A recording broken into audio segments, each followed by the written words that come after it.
Hello everyone.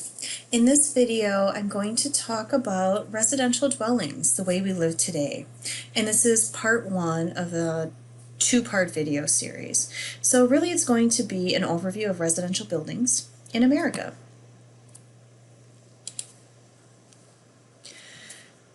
We'll be looking at two things, the Great Recession and where people live today.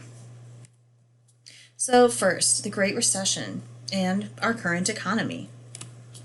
So the Great Recession really happened in the late 2000s to early 2010.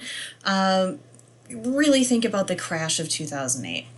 So a Pew Research poll indicated that more than half of all adults in the U.S. labor force had experienced some work-related hardship since the recession that began in December of 2007.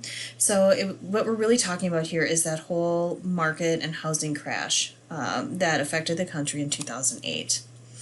What did this Great Recession, what did this do to family life? Looking at 4 points here from Judith Warner from the New York Times Magazine. So first, just some recent government data. The government data shows that the net worth of the average American shrunk by about 20% due to the Great Recession. This is the greatest decline since the end of World War II. Due to this, this whole situation is really the poor are still getting poorer, and the rich are still getting richer, and the middle class has suffered the most. Parents with jobs are working longer hours and taking shorter maternity leaves. And 2008 at this point seems like a while ago, but things have not gotten any better. People are really craving a simpler, slower, more centered life, one less consumed by acquiring and spending. Really a silver lining in a very bad situation is, less cash to spend means less materialism and a change in the definition of what it means to truly live well. So, people are volunteering more and developing a new spirit of cooperation and solidarity.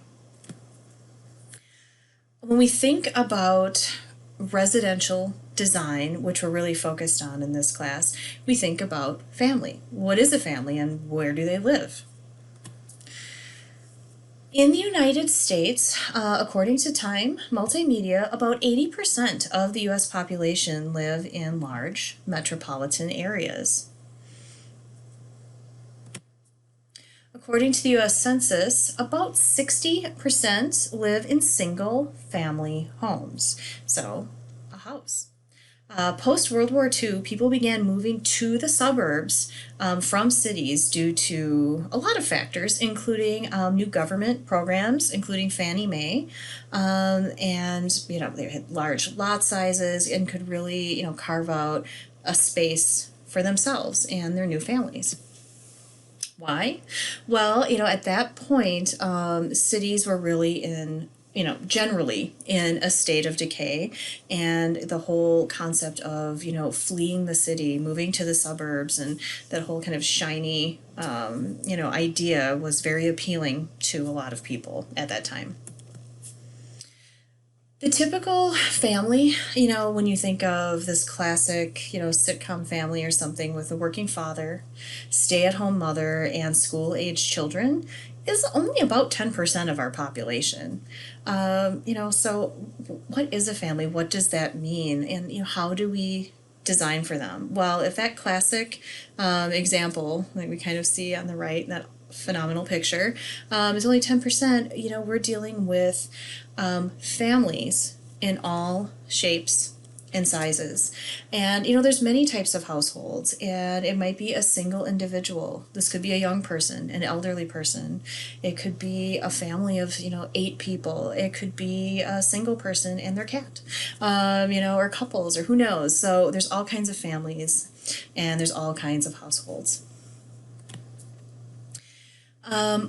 Only about a quarter of all new single-family homes are built by architects, and I think that's important and something to think about.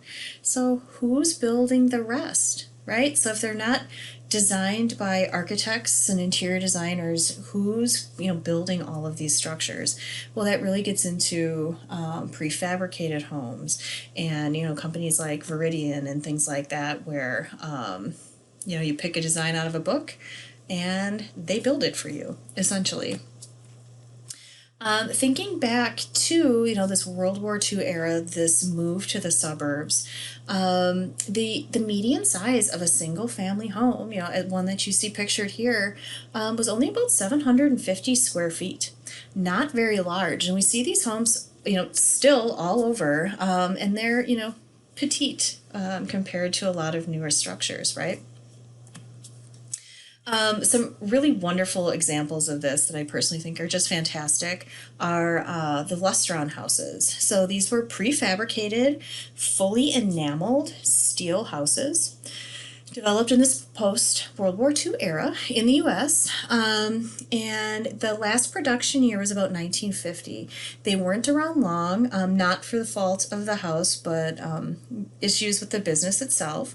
But they're really cool. They're prefabricated. They would come on site to kind of piece them together, and every element of this house, except for a few, such as like carpeting or the windows, of course, were enameled steel, even the roof. So were extremely durable, and kind of hard to mess up, as they'd say. There are actually some examples in Madison, if you're in the Madison area. I think we have about maybe 12 or 14 of them, most of them on the west side. They're kind of inconspicuous, you might not notice, but really cool. Even the walls, the interior walls, were enameled steel, so you could hang up pictures using magnets and things. But, of course, this is a specific type of life, and not everyone is comfortable, with that kind of aesthetic. So what happened going from these small 750 square foot houses, whether it's a traditional house or made out of metal, till now? Well, in about 1950, the average square footage rose to about 1,000 square feet. By the 70s, we're up to about 1,500 square feet. And around 2000, the average square footage is about 2,200. So bigger and bigger and bigger.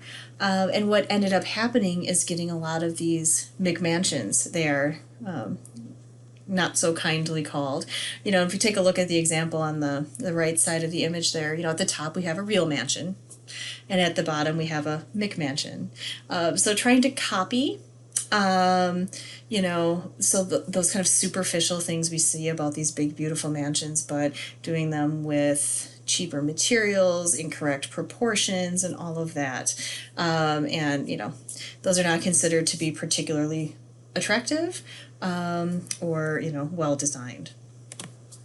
So really, the McMansion kind of peaked in that 2008 era, and lost their luster with the economic collapse. So we're really in still this process of a culture shift, and according to author Sarah Susanka, the shift is significant. The economy has forced people to rethink how they live, and the impact that we have. And this whole McMansion and building things large and flimsy has kind of gone out of fashion. So, a nice example of a smaller, more modest home, but also with attention to craftsmanship and materials and sustainability. There's an interior shot, really thinking things more human scale and our effects on the environment, and really that attention to detail and how important those details are is a complete shift from the idea of making something big for the sake of being big, without thought to design, style, or the impact that structure has. And that's really where we still are today.